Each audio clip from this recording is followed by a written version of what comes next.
अस्सलाम वालेकुम बच्चों। आज का जो हमारा टॉपिक है वो है क्लास 9th का एक्सरसाइज 1.5 और एक्सरसाइज 1.5 में हम क्वेश्चन 1 को सॉल्व करेंगे। इसमें क्वेश्चन 1 है find the determinant of the following matrices. तो हम एक्सरसाइज 1.1 में क्वेश्चन 1 सॉल्व करते हैं। क्वेश्चन नंबर फर्स्ट है find the determinants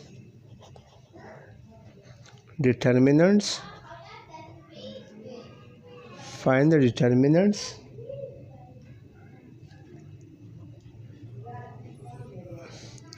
of the following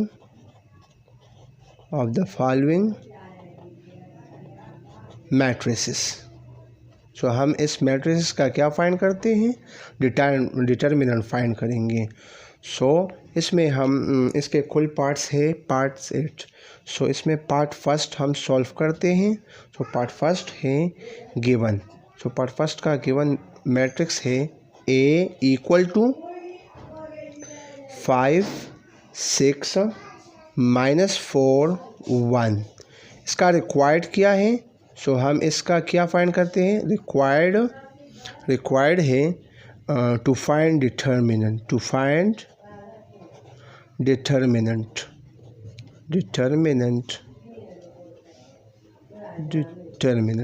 या हम सिंपली ये भी लिख सकते हैं ए डिटर्मिनेंट, सिंपल ले सकते हैं। आंसर ठीक है। ए इक्वल टू 5 6 -4 1। ठीक है। इसके बाद हम इसका क्या लेंगे, both side taking determinant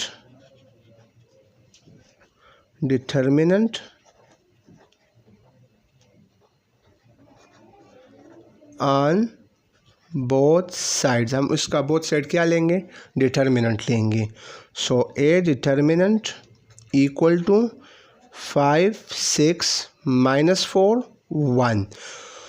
determinant हम कैसे लेते हैं, हम इसका क्रॉस मल्टीप्लिकेशन करेंगे। 5 को हम 1 के साथ मल्टीप्लाई करेंगे और 6 को हम -4 के साथ मल्टीप्लाई करेंगे।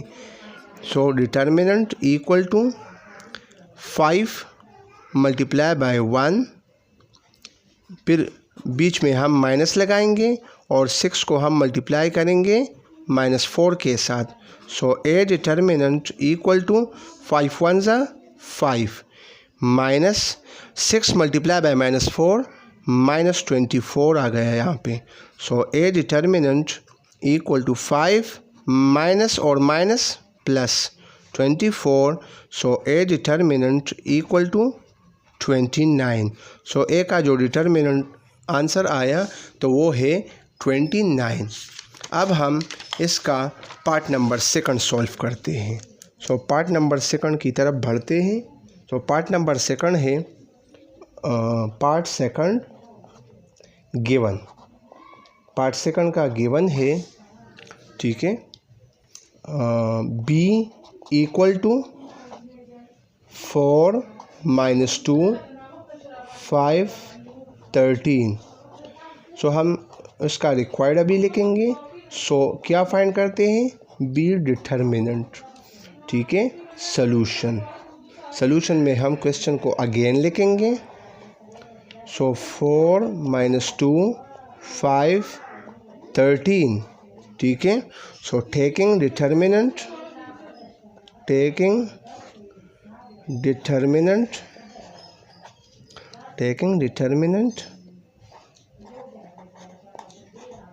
To both sides.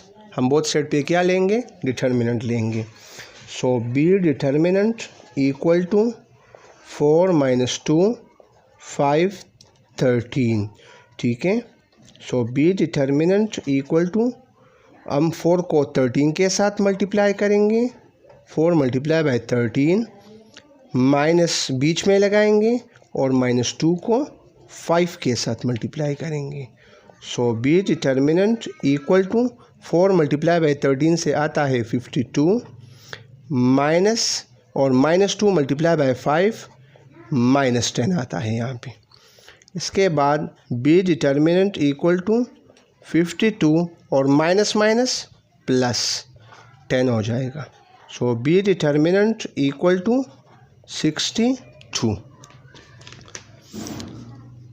इसके बाद हम पार्ट नंबर 3 की तरफ बढ़ते हैं। सो अब हम इस क्वेश्चन का पार्ट नंबर 3 सॉल्व करेंगे, ठीक है। सो अभी हम इसका पार्ट नंबर 3 सॉल्व करते हैं। So part number 3 question number 1 का पार्ट 3 इसका गिवन है, ठीक है। सी मैट्रिक्स 11 7 -6 5, ठीक है। रिक्वायर्ड उसका क्या है? अगर हम यहाँ पे सी का डिटर्मिनेंट फाइंड करते हैं तो सी डिटर्मिनेंट सॉल्यूशन में क्वेश्चन को हम अगेन लिखेंगे। सी इक्वल टू 11 7 -6 5। हम अभी उसका डिटर्मिनेंट लेते हैं। So taking determinant on both sides, taking determinant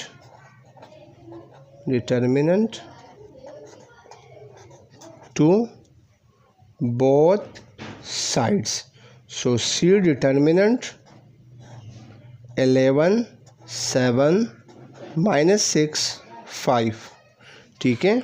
so C determinant equal to 11 को हम 5 के साथ मल्टीप्लाई करेंगे, माइनस और 7 को हम -6 के साथ मल्टीप्लाई करेंगे।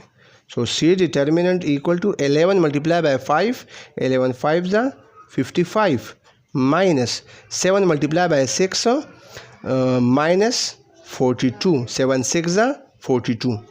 सी डिटर्मिनेंट इक्वल टू 55 माइनस और माइनस प्लस आ जाएगा।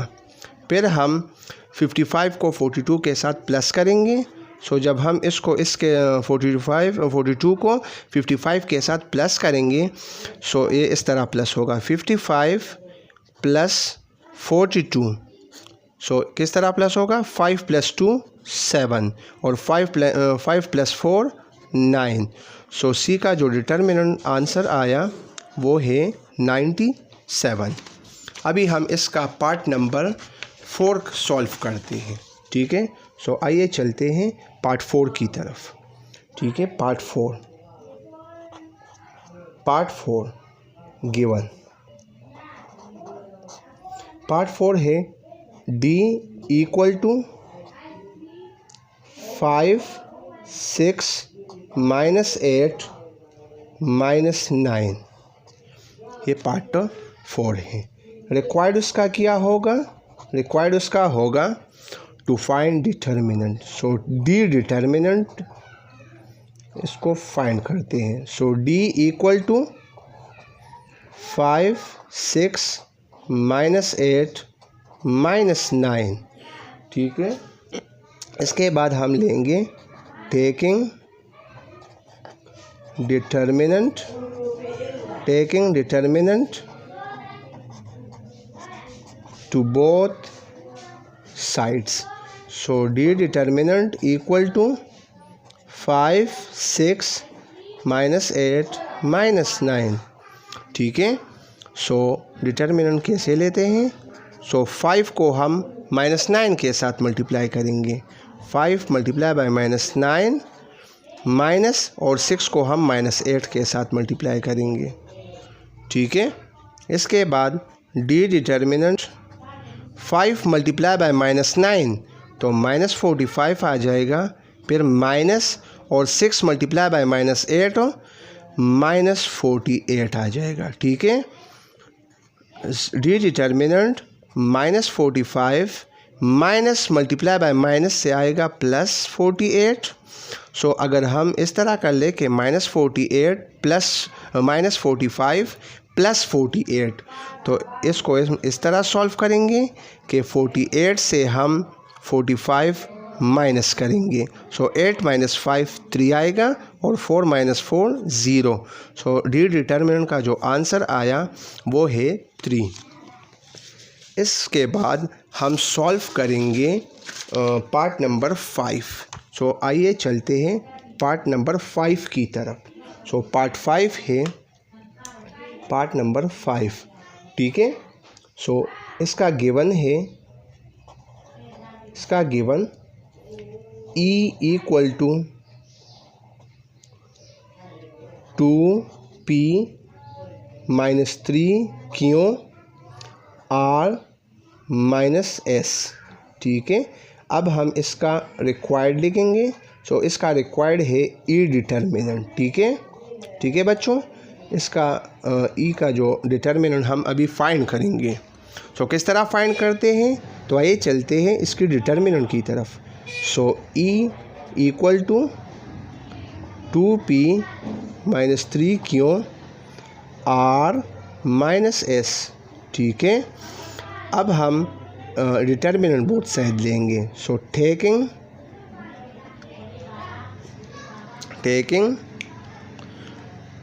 determinant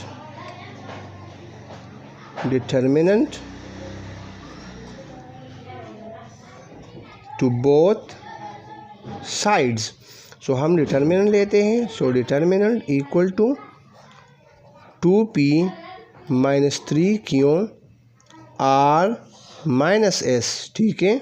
सो ये determinant equal to 2p multiply by minus s, 2p को हम माइनस s से मल्टीप्लाई करेंगे और माइनस 3q को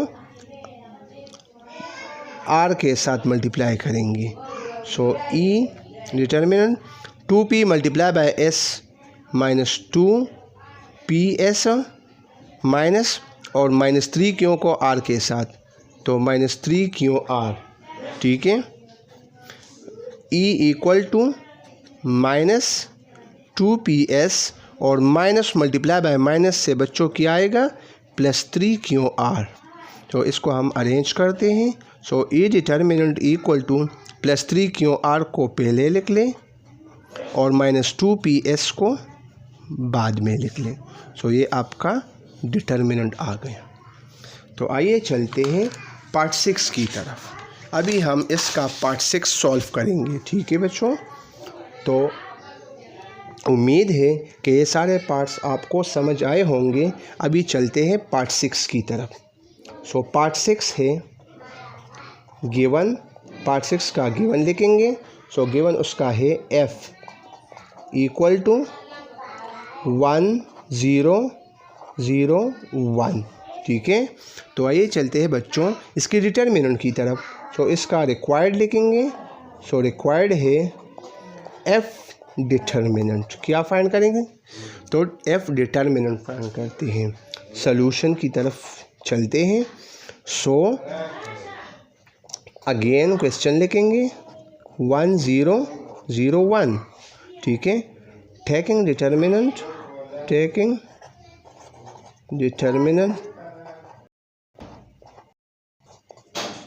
to both sides। So f determinant equal to 1 0 0 1। So f determinant equal to, तो किस तरह फाइंड करेंगे। सो 1 को 1 के साथ मल्टीप्लाई करना होगा और 0 को 0 के साथ मल्टीप्लाई करना होगा और बीच में क्या लगाएंगे, minus. So f determinant equal to 1 multiply by 1 minus 0 0 multiply by 0 से 0 आया और 1 मल्टीप्लाई बाय 1 से 1 आया। So f determinant equal to 1 minus 0 से 1 आया। उम्मीद है बच्चों आपको इस क्वेश्चंस की समझ आई होगी कि हम किस तरह डिटर्मिनेंट फाइंड करेंगे। सो डिटर्मिनेंट के हवाले से जो भी क्वेश्चन हो तो आप कमेंट सेक्शन में मुझे बताइए कि कौन सा क्वेश्चन मुश्किल है, वो मैं सॉल्व करूँगा।